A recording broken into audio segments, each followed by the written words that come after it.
All right, we are live in beautiful, sunny Florida, and today, fight fans, we're going to be breaking down the fight of all fights. We're going to be breaking down UFC 229, McGregor versus Khabib in Las Vegas, Nevada. Arguably, easily the biggest fight of the year so far. One can argue maybe the biggest fight in MMA history. I did solo breakdown for the video a couple days ago. I called it the biggest fight in MMA history for all the reasons I included. I just think it has the best mixture of bad blood, personal history, just all around bodies of work, two amazing records, and I can't wait to break down this fight. And I'm so excited for the first time to have Big Marcel of him for a while. He's one of the must follows on Twitter, always breaking fights, always posting good stuff. I'm happy to have Marcel on. What's going on, Marcel? Thank you, man. Thanks for having me. Great, man. I'm doing great. Happy to be here. Thanks for having me. How are you doing? I'm doing good, man. I'm doing good, man. I'm super excited to break down these fights. And I think, obviously, without a doubt, the main event, Conor McGregor versus Khabib, if that was the only fight tonight, I'd easily pay $200 just for that fight alone. So, I usually ask my guests whether or not they think the pay-per-view is worth the money. I think I don't even need to ask you guys that. This is the biggest card of the year, guys. This is it. This is what MMA fans wait all year round for, is a special moment like this. And of course, for I want to say the fourth time now, I got my boy Max, trademark MMA, on. So it's going to be a good one. Max, what do you think of this card, man? How are we doing today? I'm doing great, and want to echo what you said. We are joined by Twitter royalty here with Big Marcel. This is it's quite the monumental roundtable we got here. So excited for this card. Absolutely worth the price of the pay-per-view, no matter what. And it seems like any time Conor McGregor steps in the cage these days, it is the biggest fight in MMA history. Yeah, man, completely agree. Now, we were talking a little Bellator. That was last night. We were talking about that before we started here. Gegard Mousasi smoked Rory McDonald. I think that just goes to show that there's weight classes for a reason, and an elite big guy is going to beat an elite small guy, and that's pretty much just how it's always going to go down, unless you get a very rare case of Daniel Cormier versus Stipe Miocic, which they're higher weight class guys. There's more variables there, but still, nonetheless, I don't want to take anything away from Gegard Mousasi. Very good performance by him. Not to gloat, but I did go 2-0 on my bets last night. I did pick the underdog upset of Douglas Lima. He was able to choke out Koreshkov in the fifth round. Douglas Lima, easily a top 10 welterweight in the world, in my opinion. And then Aaron Pico, of course, easily one of the best prospects in MMA today, is the very young Aaron Pico, who obviously we know about his wrestling background. Now he's coming out here as a striker and smoking dudes. So, and not just smoking dudes. Leandro Higo, former title challenger. Leandro Higo has wins over guys that are in the UFC right now. Leandro Higo is no slouch at all. So I see a very bright future for Aaron Pico. And of course, the two old men, Rampage was able to even the score. It's crazy that those guys have fought 4 times and they're 2-2. I don't think there's anyone really eager to see that fifth fight, but if I'm wrong, tell me if you want to see that fifth fight, because I don't think anybody does. It was kind of sad. That was really the only down point in the Bellator card for me last night. But yeah, man, we're here for UFC 229, so let's just dig right into it, man. Of course, the way we always do things here, we start from the bottom of the card and work our way up. So we're going to start out with Ryan Lafleur. He's a small -150 favorite, taking on Tony Martin +130. I'm going to let Marcel take this fight. Yeah, that's an intriguing matchup, I think. Ryan Lafleur, he's a very underrated guy in this division. Very solid wrestling. He takes these guys down with ease. Mostly only against Damian Maia he had problems. I think his other loss was against Cowboy Oliveira, but he dominated then in the first round as well, but he got knocked out in the second. Tony Martin coming off the loss against Aubin Marché, if I'm right, split decision. It's a hard fight for me to pick, but I would go with Ryan Lafleur based on domination, control on the ground. I see him winning a unanimous decision, and yeah, he's a nickname for himself, the Decisionator, and I think that's perfectly fits him. So yeah, I see Ryan Lafleur winning this fight by unanimous decision after 3 rounds of ground game. Max, what do you think? Yeah, I'm excited for this matchup at 170 to serve as the event's curtain jerker for the evening. Tony Martin looked stellar in his 170 debut against Keita Nakamura earlier this year in Atlantic City. And for a guy who's always struggling to make weight at 155, it was a good move to move up. He's surrounded by a great team, American top team. Not sure how many know this, but he's the primary sparring partner for Colby Covington these days, arguably the best wrestler in the division. Also works with guys like Dustin Poirier very frequently and much more down there. Not to mention his judo champion, Uber supernova girlfriend, Kayla Harrison of the PFL. Lafleur, like Big Marcel said, really impressive with his ability to get the fight to the mat. But to me, he doesn't really possess the ability to put people away when he's down there. He just doesn't happen to appear what he needs to have to get over those competitors outside the top 15 hump. And for Martin, I think behind the American top team, he'll be very well prepared for the wrestler, be able to work his way back to his feet if he does get taken down. I'm going to go with Martin by a unanimous decision on the underdog pick here. So very interesting, man. This and a lot of people will be surprised by this, but this is one of the top 4-ish fights on the card that I've actually dug into the most, like tape study wise and just research wise, just because I have a very strong lean here, guys. I'm very confident in Ryan Lafleur here. Basically, and I do have 3 bets for this card. If I do have a 4th, it's going to be Ryan Lafleur, and it most likely will be Ryan Lafleur. And basically, the way I feel about this, man, Ryan Lafleur is he's a huge guy. This is a guy who Tony Martin's a guy who had trouble making weight at 155. Ryan Lafleur is a guy who's having trouble making weight at 170. And I think once we get weigh-ins and we see the size difference between these two, a lot more money will come back on Ryan Lafleur. And it's interesting because the lines actually opened up Ryan Lafleur as a minus 265 favorite, and so much money has come in on Tony Martin that it's very, very close odds now. And I'm kind of waiting for my right moment to move in on Ryan Lafleur. I think I might even be able to get a little better than minus 150. But man, I just see him out there. I've seen pictures of him training with arguably 3 of the best grinders in the game, Jake Shields, Khabib Nurmagomedov, and Kamaru Usman. I just saw a picture of those guys together a few days ago. Ryan Lafleur is a king grinder. And while Max did mention that he doesn't have a whole lot of finishing ability, he kind of gets guys down and doesn't exactly know what to do, which, yeah, he's right about that. But he's so good at getting them there and holding them there that in Tony Martin, he's a great wrestler. He's a great grappler. I just feel like there's levels to this game. Tony Martin, in my opinion, he did make the right move up, but I just feel like this is kind of a bad stylistic matchup for him. I mean, he was taken down 6 times in his last 2 fights. Olivier Aubin-Mercier, although it was a split, it was, in my opinion, a comfortable performance by OAM there. And I just feel like Lafleur, he's a better wrestler. Martin, if he's able to keep it on the feet, that's his path there, is to outstrike Lafleur. But I see Lafleur being able to get takedowns easily and just hold him down. And it's not going to be popular, but I think it's going to be a very boring Lafleur decision. And it's those boring grapplers that you really want to have your eye on for a betting perspective. So I haven't done it yet, but I most likely will bet Ryan Lafleur here. I'm going to go with him via a 30-27. I just don't think Tony Martin will be able to stuff. I think Lafleur is a better wrestler, and he's a lot bigger wrestler. So Lafleur 30-27 decision for me. So moving on to the next fight of the night, we got Nick Lentz, minus 220, taking on Gray Maynard, plus 180. Interesting matchup of some savvy vets here, and I'm going to start with Max on this one.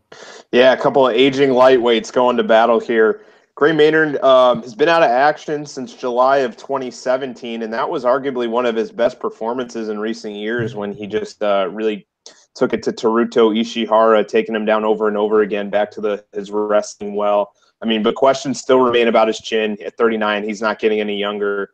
Lentz, on the other hand, 1-1 since relocating to Hard Knocks 365. That really impressive guillotine victory over Will Brooks, but then a decision loss to David Tamer. Lentz is one of those guys you can really never count out of a fight. Always searching for the neck, always looking to snatch up a choke. Won't really ever get finished. I don't recall him getting finished other than, maybe having a doctor stop a fight between him and Evan Dunham years ago in between rounds.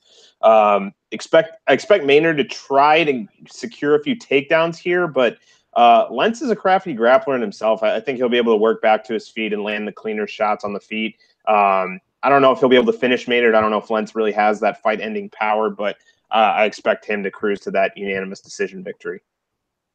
Yeah, going into this fight, like when it was first announced, I was all in on Nick Lentz, but the more I kind of researched it and saw that Nick Lentz is declining pretty incredibly.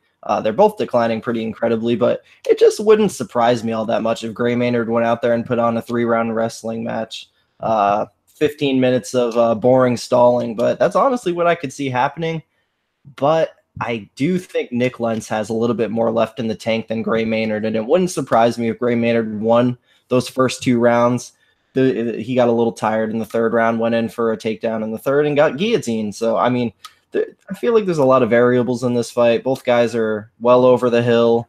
I could really see either guy taking a big punch and calling it quits, honestly. There's a lot of ways I could see this fight going down. So therefore, with the way the betting lines are, I'd say, if anything, the value is probably on Gray Maynard. It's a dog or pass situation. Don't trust Nick Lentz at such a high number.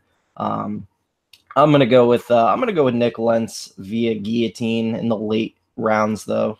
But I'd say just stay away from this fight. Maybe punt Gray Maynard on DraftKings since the price on him is so low. But other than that, stay away from this fight. 2 declining guys. Lentz by guillotine. Marcel, what do you think? Crazy close fight, man.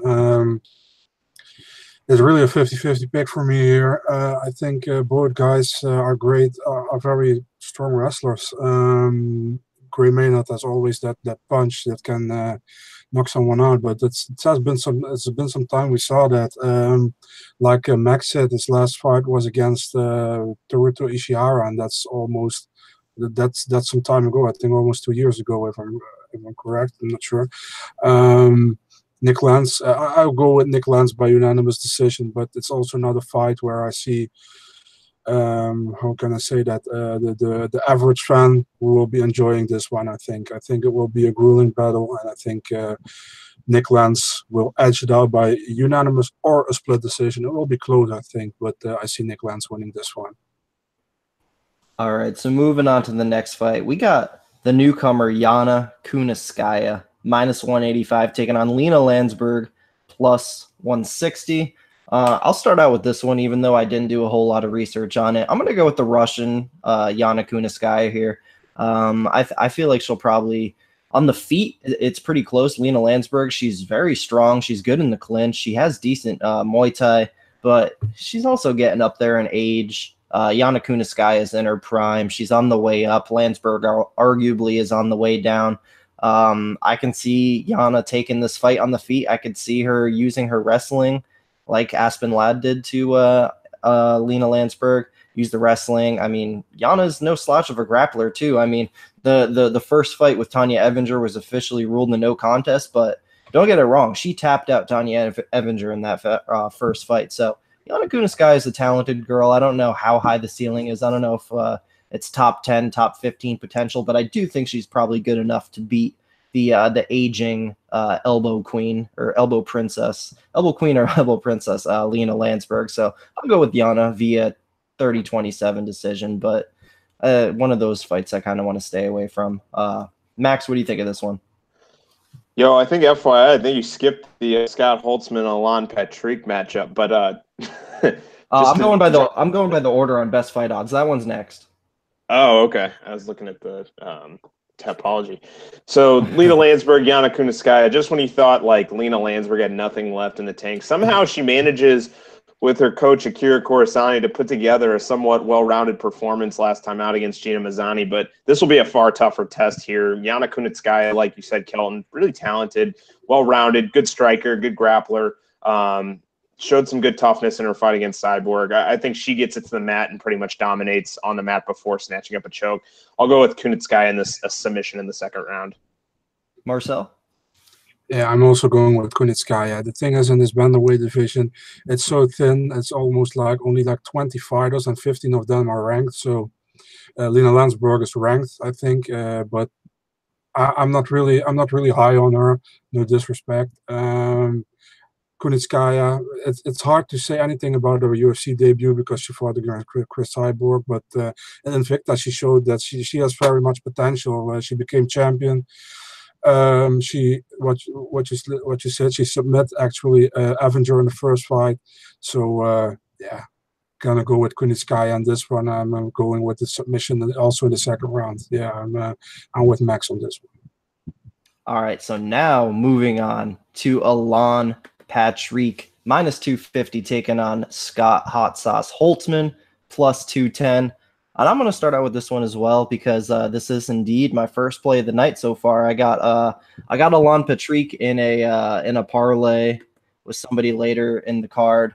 Basically, I feel like the dude's an absolute winner. He has a 15-1 record. He has wins over, frankly, a lot better guys than Scott Holtzman. I was really impressed with Damir Hadzovic. I'm actually really high on Damir Hadzovic. I think he's a great striker, and he went out and had a great win over Nick Hein last time. So I think that kind of raises the stock of Alan Patrick as well. And I know Alan Patrick is getting up there in age, but so is Scott Holtzman. These guys are both 35 years old.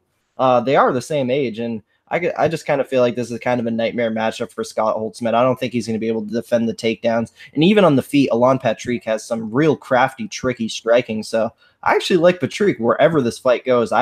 As a man who has money on him, I would like to see him take it the wrestling route and take down Holtzman, hold him down, ground and pound, and maybe even submit the guy. So I'm pretty high on him in this matchup. I've never been a big believer in Scott Holtzman. So let me just read off Scott Holtzman's UFC wins here really quick. It's the great Tony Christodoulou, the great Cody Pfister, the great Michael McBride, and Daryl Horcher. So he's not exactly, he does have 4 wins in the UFC. Power to him. The guy is 4-2 in the UFC, but those 4 guys I just listed off, not exactly UFC caliber. Alan Patrick is going out there and beating up-and-coming savages like Damir Hadzovic. So I think the -250 line, I think it should be even wider than that. I think Patrick should be a much wider favorite. So I'm going to go with him via a very comfortable 30-27 decision, but a finish wouldn't surprise me either. Marcel, what do you think of this one? Extreme weird matchmaking. Patrick deserves a higher ranked opponent, or at least somebody close to top 15, I think. Holtzman, he's a solid fighter, but I don't think he's on the level of Patrick. I'm pretty high on Alan Patrick. He got such good wrestling game. He got great jiu-jitsu. I think he trained or still training with Jacare. He was a training partner of him. He's one of the most underrated guys in that division. And yeah, unanimous decision as well. I see even a 30-26. That's what could happen. I see he almost dominates every fight on the ground when he gets his opponent to the ground. And yeah, Alan Patrick, unanimous decision, 100%. Max, are you going to complete the trifecta, or does Scott Holtzman pull off a huge underdog upset? I'm not going to go that far, but, I like to echo everything you guys said with, Nugete Patrick. He's 5-1 in the UFC, quietly on a 3-fight winning streak. He's only lost in the UFC with Amir Tysonov, and he really put on a close, 1.5 rounds prior to getting knocked out. He really is comfortable anywhere the fight goes, and he has some really impressive skills in mixing up his striking while mixing in the takedown attempts. Holtzman, he's just more of an aggressive brawler, really prefers to be on the feet or on top in someone's guard.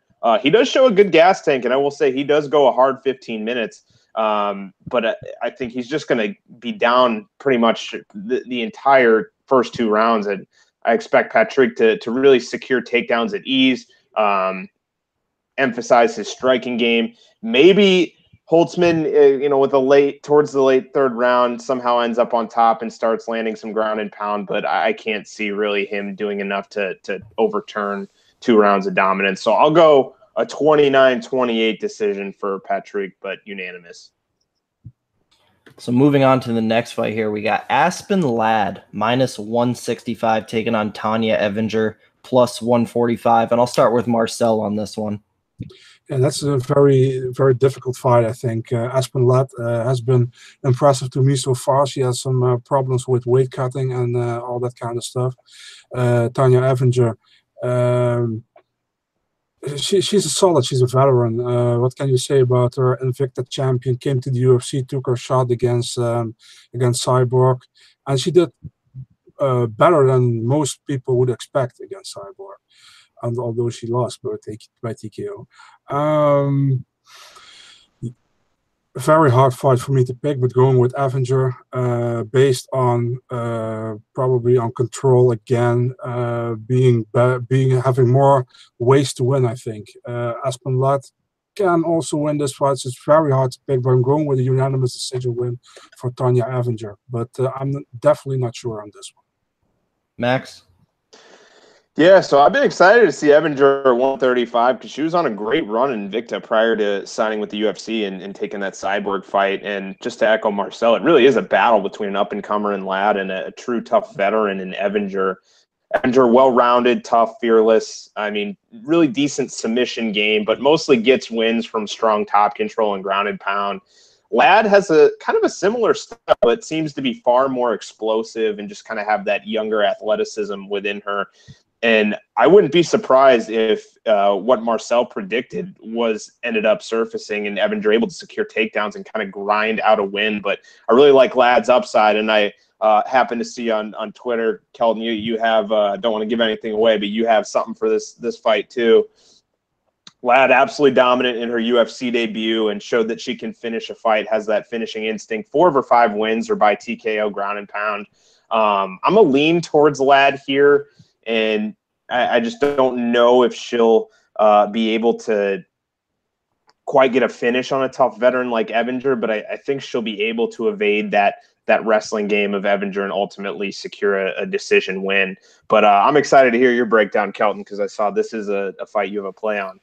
Yeah, so like the Ryan Lafleur fight, Aspen Ladd actually opened as a big -265 favorite, but a lot of money came in on Tanya Evinger. And I think once again, when weigh-ins come, there's going to be money put back onto Aspen Ladd, and money already has been put onto Aspen Ladd. So Max said it. I put 3 units on Aspen Ladd, but I got -116.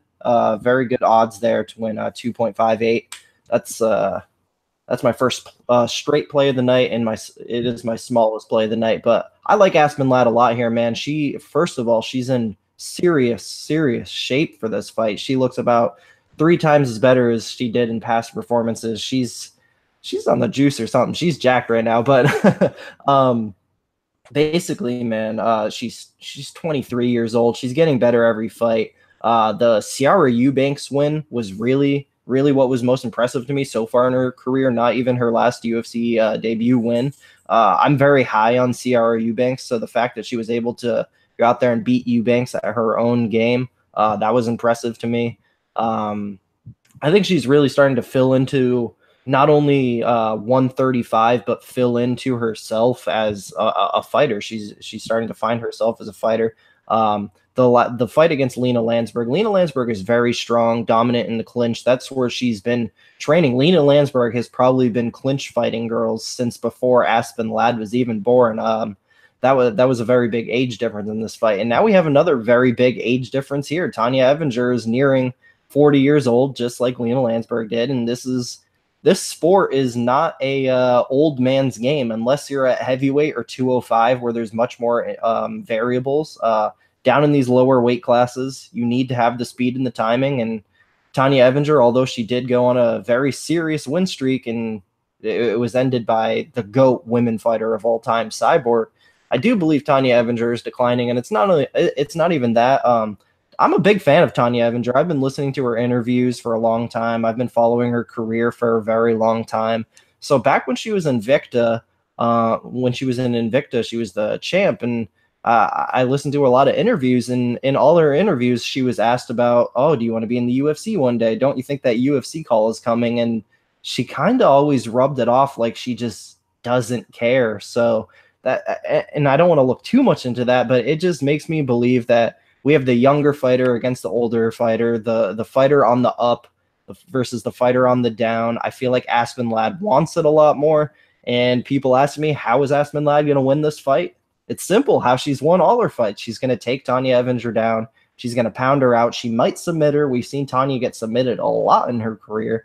But I think Aspen Ladd might TKO her. So either way, I'm going with Aspen Ladd via finish in the second round. So 3 units on her at minus 116. I'm looking forward to this fight a lot. I see a big upside in the career of Aspen Ladd. I think if she works on the striking, obviously that's the big hole in her game is the striking. If she develops herself into a good boxer, which many grapplers have done in MMA, they've developed themselves into good boxers, especially a young 23-year-old. I think the future is very high for Aspen Ladd. So that's where the bet comes from on for me for this one. So moving on to the next fight of the night, and I don't want to get this order mixed up, but I believe the next fight is Vicente Luque, minus 750, who I believe is the biggest favorite of the card. He's taking on the newcomer, Jalen Turner, plus 525. I was going to go first on this one, but I feel like I need to catch my breath after that Ladd breakdown, so I'll leave it to Max. I can see why the UFC is excited with a guy like Jalen Turner. He's got an exciting style. He's young. He's powerful. But throwing him in here on his UFC debut on short notice against arguably a top 15 opponent in Vicente Luque, this just, to me, I think the odds are right where they should be. I am very high on Vicente Luque. He's a staple of Hard Knocks 365, a team absolutely loaded with talent around 170. I mean, you got Kamaru Usman, Robbie Lawler, Luke Rockhold on occasion, Danny Roberts, Logan Storley, Michael Chandler, Jason Jackson. I mean, the list goes on and on. Minus the one close loss to Lentz, he's been nothing short of spectacular in the UFC. I mean, he's finishing tough opposition too. I mean, knocking out Chad Laprise, knocking out Bilal Muhammad, submitting Nico Price, absolutely dominating there. He's really due a much further step up in competition. I know they offered this fight to both Curtis Millender and Li Jingliang, both who had to turn it down. But it just seems like this is an opportunity for Vicente Luque to dominate and show that he is the more superior, well-rounded mixed martial artist. I know he loves that Darce and Anaconda chokes. I'm going to go with Vicente Luque second round Darce choke submission. Marcel? Yeah, I'm kind of upset about this fight because I think Jalen Turner deserves a better debut fight in the UFC in his own weight class and not at welterweight against what Max said, arguably a top 15 guy. This is like, I was really impressed by Jalen Turner against, I think Max Mustaki was it in the Contender Series. And yeah, I mean, give the guy a normal debut at lightweight. He didn't get the contract, so it's short notice. That's why it's welterweight. But Vicente Luque is such a promising guy in the UFC. Sorry, he's such a promising guy. I don't see him having any problems with Jalen Turner. So I'm going with the submission in the first round for Vicente Luque. And I hope that Jalen Turner gets another fight in the UFC at his actual weight class. Well, I'm definitely sure that Jalen Turner will get another fight. And this, it kind of just shows the kind of heart and attitude this guy Jalen Turner has to take a short notice fight with one of the most badass dudes in the division. But this is where I'm going to give my shout out to my new co-host Justin of UFC Bro Picks. He was able to catch the opening line on Vicente Luque. He put a big 6 units down on Luque at minus 285. So the fact that the line jumped from 285 to 750, that's an incredible catch by Justin there. Shout out to him, and he is most likely going to catch that bet, man. We're looking at a guy who has had a lot of UFC experience at this point, with a lot of elite fighters, win or lose. I think Vicente Luque is an extremely well-rounded fighter, one of the most well-rounded fighters, in my opinion, in the UFC. Such heavy hands and such lethal grappling. almost kind of reminds me of like a Gunnar Nelson. So also good on the feet and so lethal with the grappling. I'd love to see those two fight each other sometime. Jalen Turner, he's huge for sure. I mean, even at welterweight here against Vicente Luque, he's going to be the much taller guy. But I think he has a little bit of the tall man's defense going on, where leaves his chin out a little bit, and I think that might be his demise there. I'm going to go with Vicente Luque to catch Jalen Turner in the first round with a big old punch and first round knockout.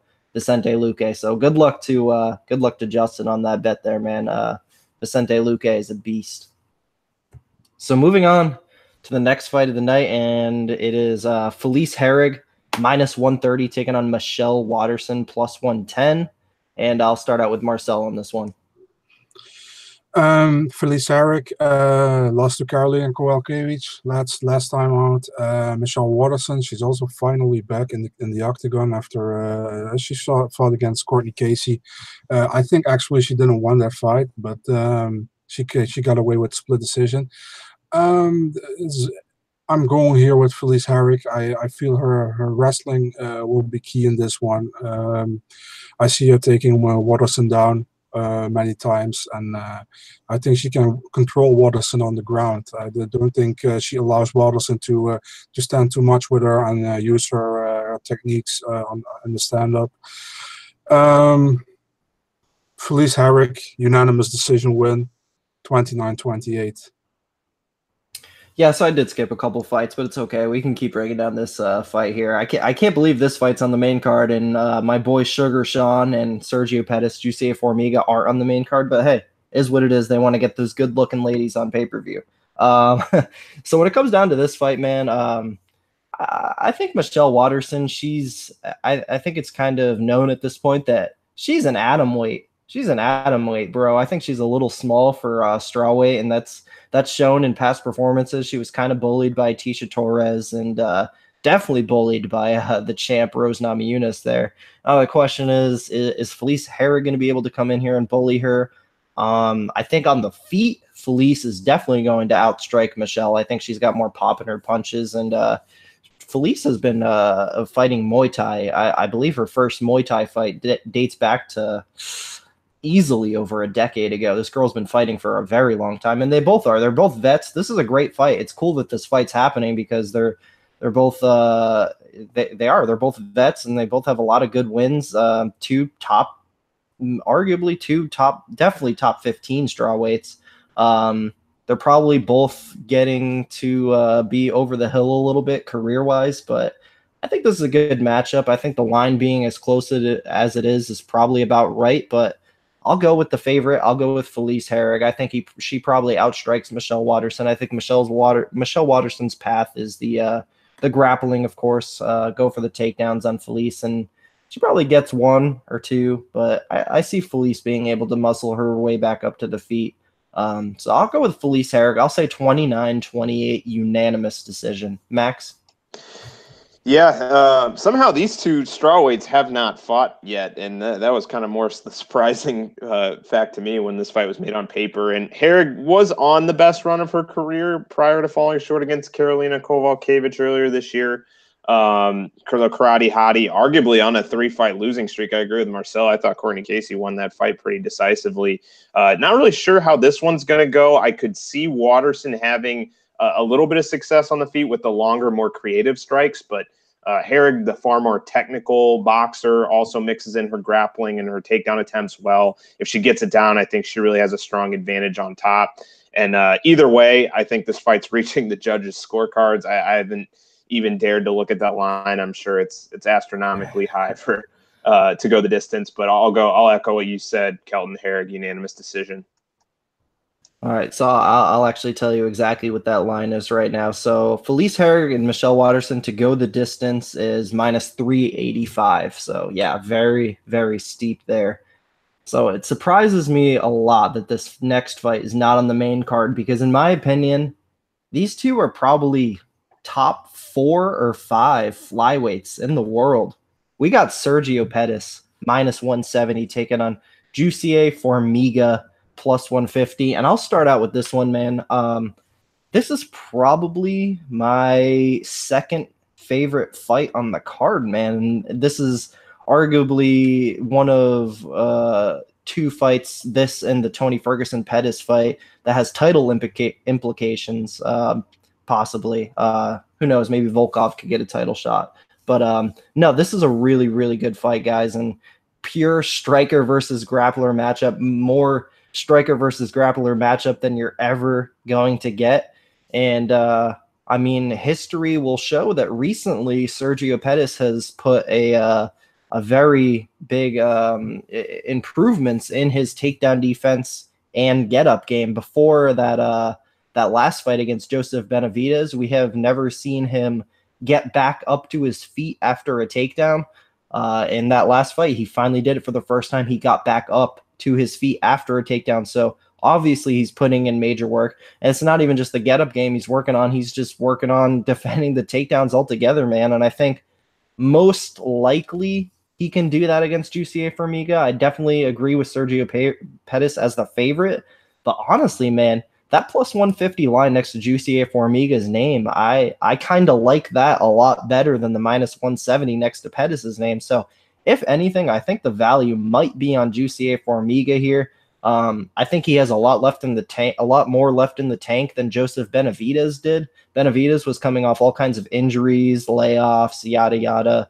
I think Formiga has a little more gas left in the career, and I think he might be able to take Pettis down and sub him here. I mean, I can't say I'd be surprised if he just took Pettis down, sliced through him like butter, and submitted him, because Jussier Formiga is a serious grappler, and we've seen him dominate other serious grapplers. And Pettis, although he is known for working on his get-up game and takedown defense, he's no serious grappler. He's definitely not as attacking and crafty as his brother Anthony Pettis, and the guard Anthony Pettis is a very good guard.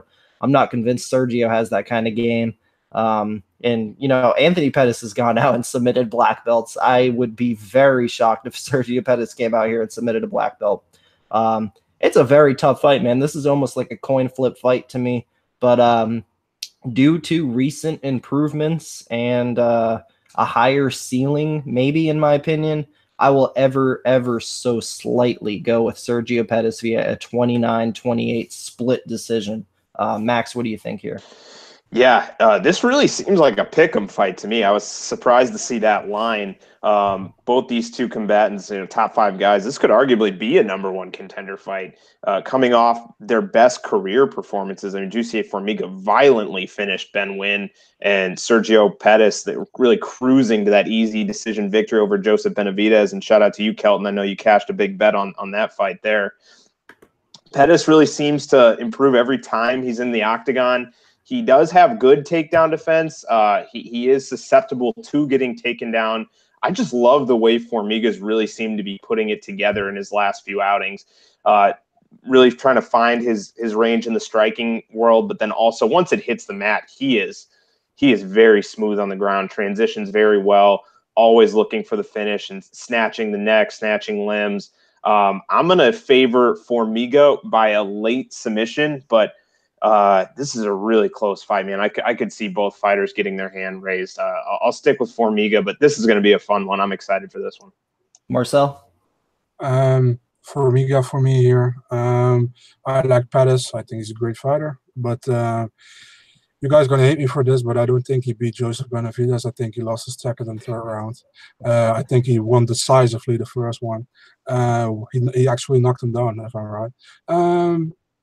What can I say about Formiga? Is a great fighter, man. He's been top 3 in my opinion for like 5-6 years since the division started with rankings, since the division was introduced, since he's in the UFC. He is like literally the only fighter in like the top 8 who never fought against DJ for the belt. And that's basically because he always had to fight a #1 contender fight against Joseph Benavidez, against Henry Cejudo, and some of those guys who actually got the shot against DJ never had to fight against one of the top 3 guys before they got a shot. So that said, I think Formiga is definitely better on the ground than Sergio Pettis. Sergio might have probably the advantage in the stand-up, but I'm going with Jussier Formiga with a first-round submission. All right, so moving on to the next fight of the night and the final prelim, the headliner of the prelims, and who better to headline the prelims of the biggest card of the year than one of the biggest prospects in MMA, guys. We got Sean O'Malley, minus 300, taking on Jose Teco Quinonez, plus 250, and I'll start out with Max on this one. I mean, who isn't excited for the Sugar Show? O'Malley's fun to watch, and those two really strong highlight reel finishes in the LFA and then on the Dana White's Tuesday Night Contender Series. But 2-0 in the UFC and both decision wins. But he's a really fun striker, and I think this is a good matchup for him. Teco Quinonez, though, no slouch, man. He's got a 4-fight winning streak. He trains at Alliance on Dominic Cruz, Darian Caldwell, a good camp there, a lot of good teammates. Got to favor O'Malley just by stylistically, but I don't know if he gets the knockout here. I don't know if he gets a finish. Jose Quinonez, he's tough. I think they'll battle it out on the feet, and this will be a lot closer than that line suggests. I could see Teco really trying to close the distance, shoot for takedowns, but O'Malley training along the MMA lab. He'll be ready and definitely prepared for that. I'll take O'Malley via unanimous decision. Marcel? Yeah, I'm also leaning towards O'Malley. Quinonez, probably the guy with one of the best records in the division, but in my opinion, one of the least impressive showings in his fights. I remember, I think his last fight was against Ishihara. That fight was a pleasure to be over after 15 minutes. Let's be honest. Sugar Sean O'Malley, I don't see him finishing Teco, to be honest. I see also, like Max said, unanimous decision. They are building Sean O'Malley here, and Teco is a good fighter, but he's not gonna outstrike O'Malley, and he will keep it on the feet, I think. So unanimous decision. I'm with Max here. All right, I will complete the trifecta. I will pick Sean O'Malley, but I will pick Sean O'Malley via first round knockout. Basically, man, going back and looking through Jose Teco Quinonez's career. And it's funny, I first originally started doing research for this fight because I liked how big of an underdog Quinonez is.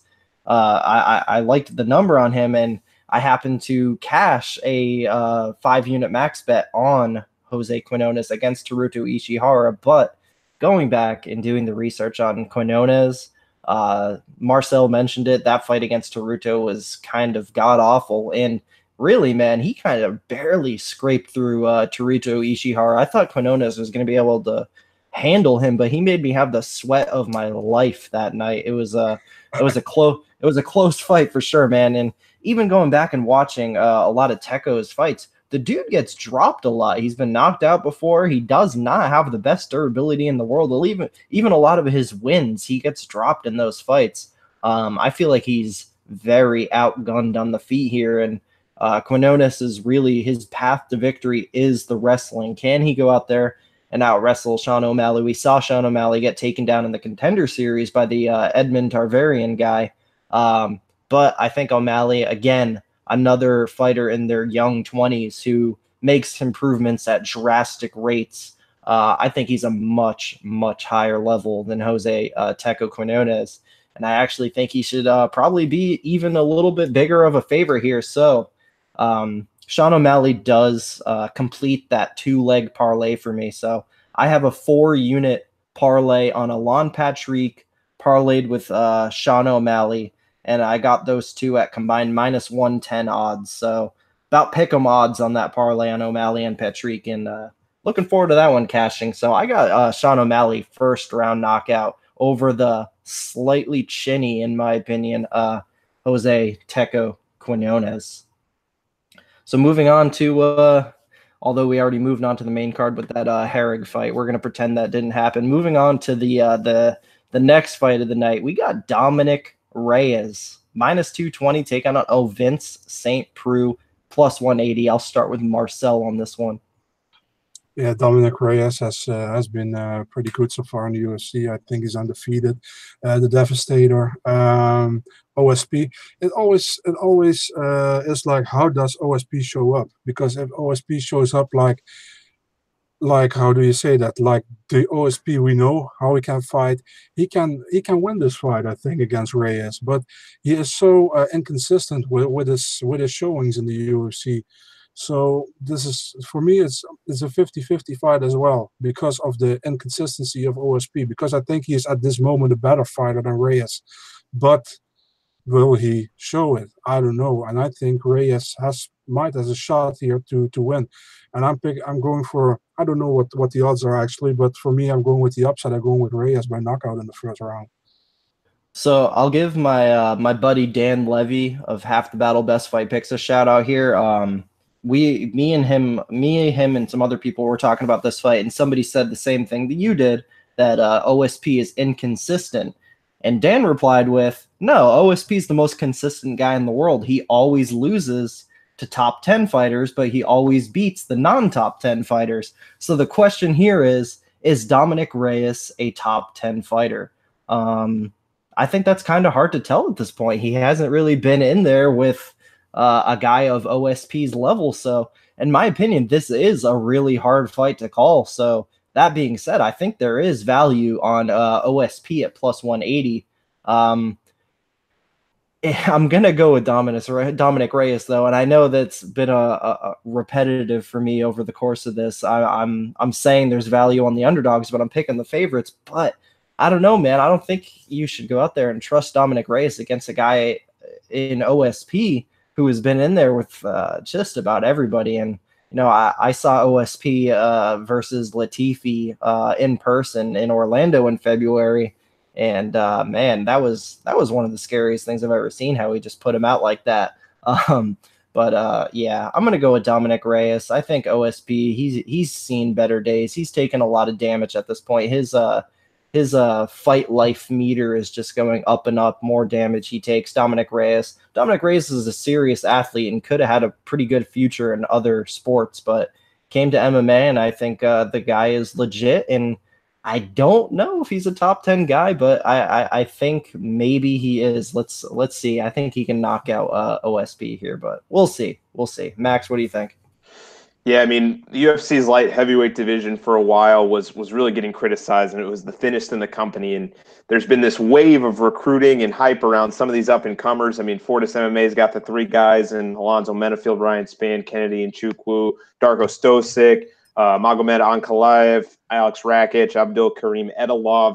None of those, though, bigger than Dominic Reyes. And the way that he continues to show improvement in just like the pure raw talent and athleticism, to me, this fight seems one-sided. I was kind of surprised to hear both of you guys feel that it's a little bit closer than it should be. I know OSP's won 4 of 5, that loss being the one Kelton mentioned in Orlando, but this fight just seems too easy for me not to have Dominic Reyes march in there, march OSP down, land some big bombs, and put him away in the first round. I'm going to go Reyes knockout first round, and he makes it look easy.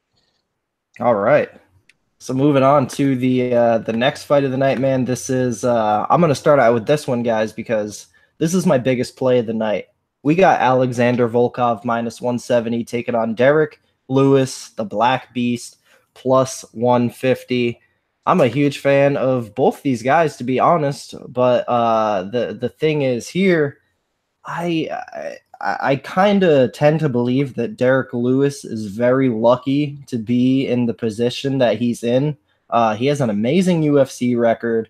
He's beaten a lot of good guys, but again, I just slightly feel like he's very lucky to be in the position he is in.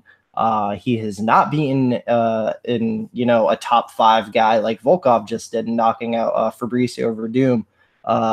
Really, in almost every single one of Derek Lewis's wins, you can point out at least 3 flaws from his performance. Like, for example, the Shamil Abdurrahimov fight. He was getting dominated in that fight, quite frankly. The Travis Brown fight, you guys will call me a psychopath, but I watched that Derek Lewis Travis Brown fight like 4 or 5 times because, in my opinion, that's kind of what it matches up to this fight, because he's dealing with another 6'7", 6'8" guy. And from what I saw with Derek Lewis, he did not deal with the size and length of Travis Brown at all. And unfortunately, I have to admit that I did have a big bet on Travis Brown over Derek Lewis there, so I lost that one. But man, I feel like I had the correct read because the length and size of Travis Brown, he was giving Derek Lewis all kinds of trouble. He hurt him to the body. Some referees would have stopped that fight and given the win to Travis Brown because Derek Lewis turned his back in that fight. I think Alexander Volkov, and it's a big difference. It's my fault for trusting Travis Brown in that fight because, quite frankly, Travis Brown in these later years, he's kind of a pussy with a weak chin. And now we got Alexander Volkov, a top 3 elite guy. He just knocked out Verdum. He's improved his takedown defense and get-up game tremendously. His striking has always been phenomenal. I think he gives Derek Lewis all kinds of fit on the feet. I think he has Derek Lewis outgunned severely on the feet. I think if Derek Lewis comes in here and thinks he's just going to land bombs on Volkov and Volkov's just going to stand there and take him, I think he's in for a rude awakening. I think the most likely way Derek Lewis probably wins this fight is if he somehow gets Volkov down to the ground in the later rounds and probably pounds him out. But I really don't see that happening, man. I think Alexander Volkov is going to come out and just smoke him from the start, man. I think he's gonna learn. I'm sure he's a guy that does a lot of tape. I know they're smart out there in Russia. They put together amazing game plans. Volkov is a very high fight IQ guy. He really came in with a great game plan and execution against again a top 3 guy in Verdum, and he smoked him.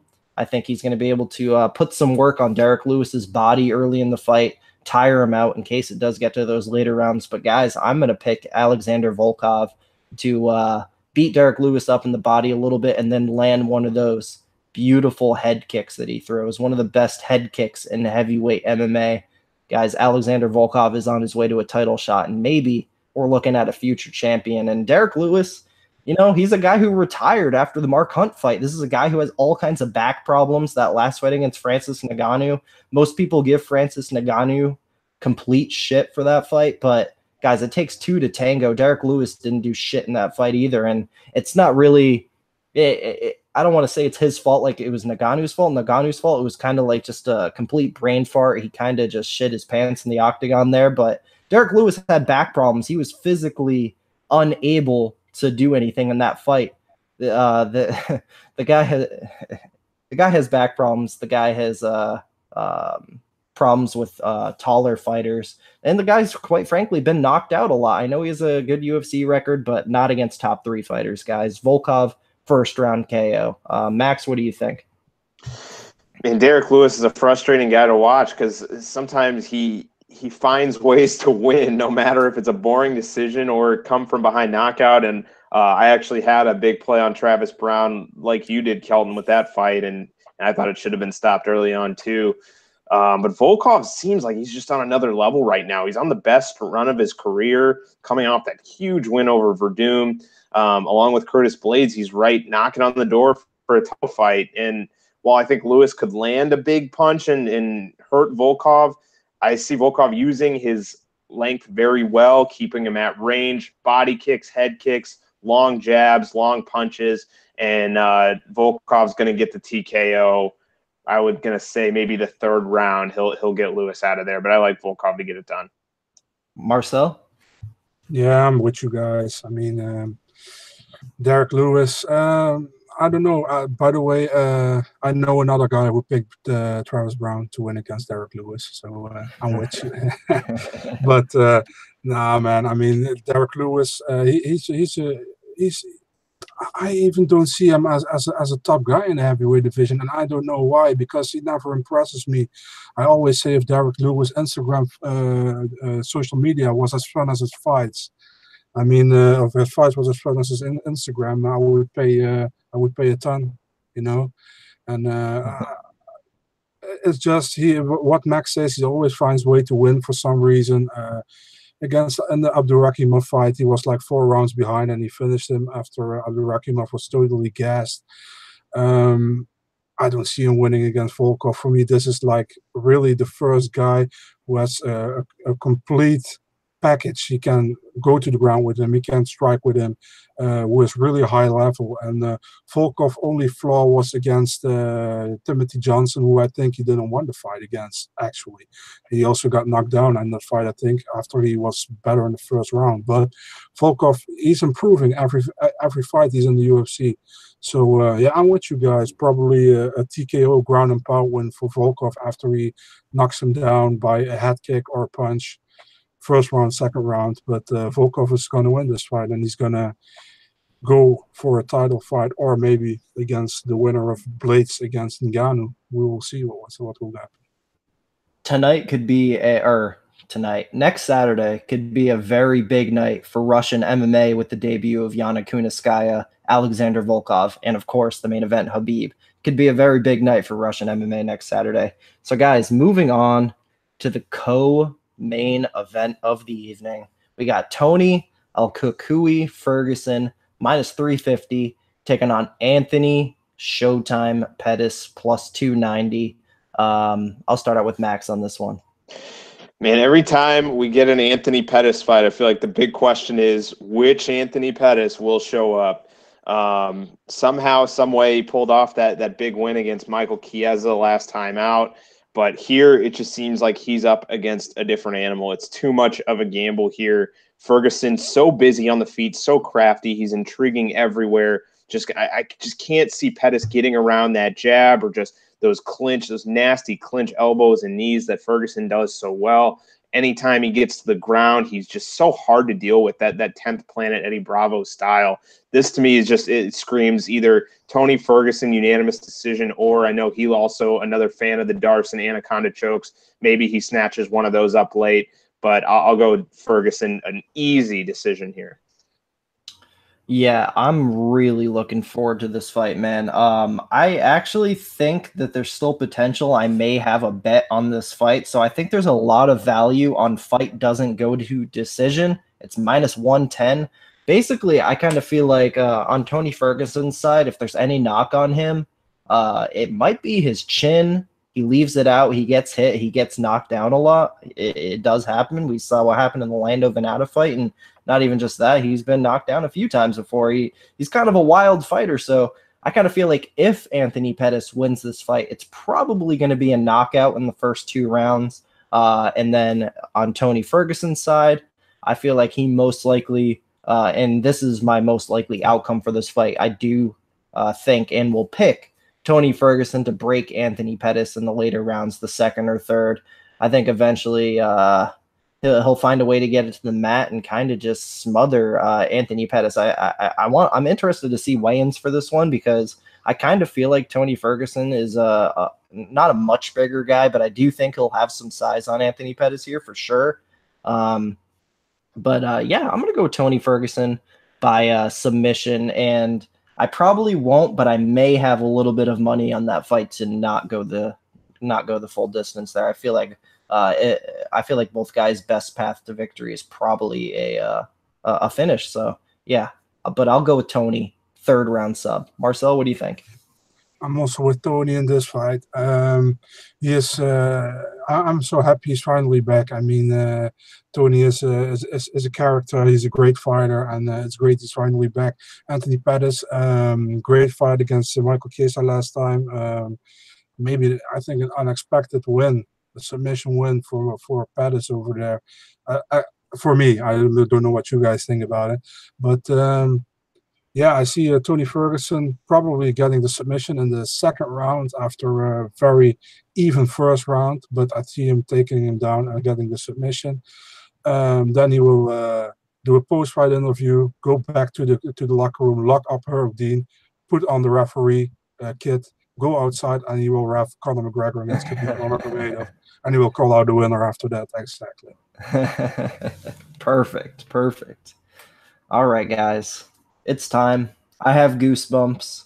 We're about to break down the fight of all fights. We got Conor McGregor, Khabib Nurmagomedov, Khabib, champion, Conor McGregor, former champion, but in actuality, really a lineal dual weight champion, coming to try to take that belt from Khabib. be a two-time lightweight champion. Right now, the current betting odds, we got Khabib -165, Conor McGregor, the notorious one, +155. Marcel, take it away. It's such a hard fight to pick, man. But I think we need 1 minute to know what's going to happen, because Conor will try to land that punch to Khabib. That's pretty obvious, and then we will see, will Khabib have the chin to stay up? Will he land that punch? I don't know if he will land that punch, but if Khabib takes him to the ground, it's over. People can say Conor has a solid ground game, it's over. If Khabib takes him to the ground, it's over, and he is not stupid to play with him on the ground. He will finish that in the first round. So it's pretty easy. Or Conor knocks him out in the first round, or Khabib will win by TKO in the first round. That's how I see it going. I don't see it going to a decision. That would be crazy, I think, because in the stand-up game, Conor will be the most explosive in the first 2 rounds to knock him out if possible, and Khabib can take it to a 5-round decision, but I don't see Conor lasting 5 rounds in the ground with Khabib, because I think if he takes him down once, he won't come up.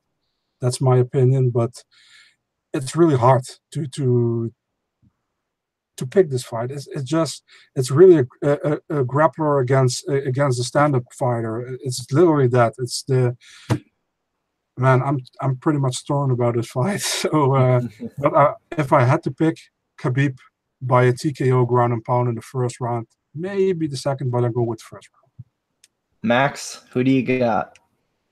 Man, such a hard fight to analyze, and I'm so glad you didn't pick me to go first on this one. Marcel told the story perfectly. It's Conor McGregor's going to look for that big punch early on. We'll know in the very first minute. If Khabib gets that fight to the ground, it's going to be hell to pay for Conor McGregor to get back to his feet. And Khabib Nurmagomedov is going to be very well prepared not to let him get back up. He's going to keep it down on the ground, or if he does get back up, he's going to get dragged right back down. Oh, man. The betting man in me wants to take the underdog in McGregor to finish, and not just McGregor at that straight money line, but in the distance. I'm sure we'll probably get a little bit better odds there. I haven't looked at it in quite a while. But now that I'm thinking more about it, I'll favor Khabib Nurmagomedov. I'm going to say he gets it via Kimura in the second round. He's going to use that TKO, the time to try to get the TKO, won't be able to get McGregor out of there, won't be able to get a referee to stop it. Then he'll just snatch up the arm and get the tap. So the straight money line on Conor McGregor is +155. McGregor to win by TKO KO is +180. So a little bit of extra value on that. And I agree with Max. If you're going to bet Conor McGregor, bet the KO/TKO. You may as well. Conor's not winning a decision in this fight. But guys, I am actually not going to complete the trifecta. I'm going to pick Conor McGregor to win this fight by a first-round knockout. So I actually broke this fight down. I had a solo video. I talked about this fight for like 15 minutes. I felt like this fight deserved its own video. So I won't say everything I said there, but basically one of my big takeaways is Conor McGregor basically – he has had a lot of panic moments in the UFC, most notably against Nate Diaz. But the thing is here, and Conor McGregor has been making a lot of improvements in his get-up game, his wrestling all around.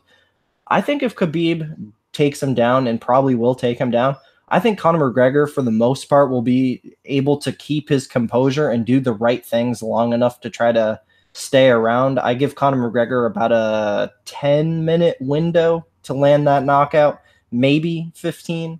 But I feel like he'll be able to keep his composure if Khabib takes him down. He's going to take damage. He's going to take punches. He's going to get his arm. Khabib's going to attempt to take his arm off. And Khabib will win the rounds if he takes him down. But I feel like maybe, just maybe, Conor McGregor will land that big punch. And the whole thing I was getting to earlier with the panicking, he panicked in the Nate Diaz fight, but that's just because Nate Diaz has such good boxing. He's such a huge, gigantic boxer. I feel like Khabib doesn't offer anything on the feet to make Conor panic. I feel like obviously Conor's a lot more comfortable on the feet than he is the ground, but I think he'll know the right things to do. I think he'll be able to kind of play it out on the ground and not get finished right away. I think we're looking at Conor McGregor knockout in the first half of the fight, or Khabib TKO/submission in the second half of the fight. I'm not confident in Conor McGregor by any means. You're not going to see me make a bet on him. I think this really is the definition of a coin flip fight. I'm just going to go with Conor McGregor, and there's no confidence in that. Don't tail me. Don't bet Conor and say you bet him because I'm picking him. But I'm going to go with him to get that knockout. I think really all it takes is one. I mean, I'm sure everybody would be surprised if we had a repeat of the Aldo fight, a 13-second knockout. But Conor McGregor's that special, man. He can do shit like that. I think a lot of people are forgetting what a special guy this is, and that he's already defied all kinds of logic. So if he were to come out here and knock out the star elite Russian wrestler, guy who's been wrestling bears since age 9, if he was able to go out there and knock out this 26-0 guy, I mean, I don't think I'd be that surprised. So yeah, man, I'm gonna go with Conor. If the line gets a little crazier, I'll throw some lunch money on it. I know I'll have some Conor McGregor and DraftKings, but it's a great fight, man. I'm really eager to see how Conor handles being taken down. If he gets taken down, I'm eager to see how he handles it, because a lot of people, including Marcel, think he's just going to get absolutely dusted as soon as it hits there. But I think he's going to be able to do the right things and keep himself safe from getting finished. So it's a tough fight, man. No confidence from here by any means, but I'm going with the notorious one, Conor McGregor, to become a 2-time champ. So that's going to do it, guys. That's the entire 229 fight card. And of course, as always, we don't just predict the fights here. We predict the fight bonuses. So I'm going to ask my 2 guests who they think gets the 2 performance of the night bonuses and who gets the fight of the night bonus, while I let them think on that. I'm going to go with fight of the night.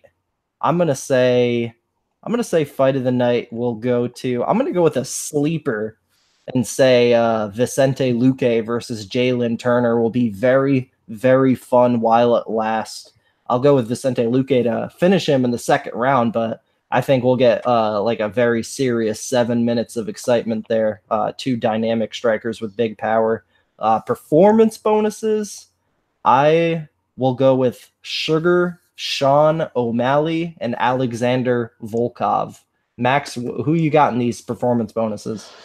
All right, performance bonuses. I'm going to go with Khabib Nurmagomedov if he gets that finish that we predicted, and Dominic Reyes. And then I will take fight of the night for Sean O'Malley, Teco Quinonez. I think they'll have a lot more exchanges on the feet than people might think. Marcel, who gets these bonuses? Fight of the night, Tony Ferguson against Anthony Pettis. Performance of the night, Khabib Nurmagomedov, and let's pick a prelim fight. It's always fun to have as a bonus. We had a lot of decisions there. Vicente Luque. I would Vicente Luque for all right. Performance bonus. So that's it, guys. I want to thank the viewers, of course, so much. We're not doing these videos without you guys, so thank you so much. I appreciate the support. It's been this month actually marks my 2 years on YouTube. So thank you guys so much. Almost at that 700 subscriber mark. So let's do it, man. If you're not already subscribed, hit the sub button. There's all kinds of content coming to this channel. Hit the like button as always. That takes like 2 seconds. Comment below. I always am interested to hear who you guys are betting on for this card. But most importantly, I do really want to thank my guests here, Marcel and Max. I want to thank them for being not only flexible with the time, but just bringing very great MMA analysis here. I'm a big fan of both these guys' work, and it's an honor to have them on my show. So thank you guys so much. I'm going to let them plug their stuff. I highly recommend you check them out because they're passionate MMA fans, and they're hard workers with great content. So Marcel, where can the people find you? First of all, thanks for having me, man. It's really a pleasure to breaking down these fights with both of you guys. People can find me BigMarcel24 on Twitter, same on Instagram. They can find MMA DNA, MMADNA.nl. It's a Dutch site, but like I always say, fights are multilingual, so just check it out. You know, you can find MMA DNA on Facebook, on Twitter, on Instagram. Yeah, just keep up with the updates. Follow us if you want, and yeah, follow Kelton and follow Max as well. I think it was trademark MMA is for Max, and follow Kelton as well. For two great guys, really awesome to break these fights down with you guys, and thanks for having me, man. Absolutely. Max, where can the people find you? Yeah, my Twitter handle is @trademarkMMA. I also write and contribute and edit for MMA-today.com. So check out some of my work there. I want to thank you, Kelton. As you know, anytime I get the invitation to join a UFC roundtable, I'm more than down. It's always a blast. And I've been a huge fan of Big Marcel for a long time. Great Twitter account, even better Instagram account now that I follow him there too. So highly recommend checking out, and congrats to you, Kelton, on all your success with your show. I got that subscription and that notification for every time you drop a new episode, definitely in the weekly rotation. So I'd highly encourage everyone to continue to show some support for your breakdowns. Thank you very much, guys. And for the viewers, the next video on this channel will be the first episode of my new podcast, the Fight Game podcast, that I'm going to be doing with Justin of UFC Bro Picks. The first episode will be a recap of the card we just broke down. We're going to be recapping UFC 229. And for the first episode, we're having a great guest on. We're going to be having Dan Levy of Half the Battle. So it's going to be me and Justin and Dan recapping UFC 229, talking fight news, and it's going to be a lot of good fun. So definitely do not miss that. That should be sometime within the 4 days following UFC 229. So definitely check that out. Thank you guys so much. Be sure to check out Marcel and Max. Thank them very much. So thank you guys. And most importantly, stay safe. Don't get too drunk on the night of the fights. And if you do, Uber home. So thank you guys so much. Enjoy the fights.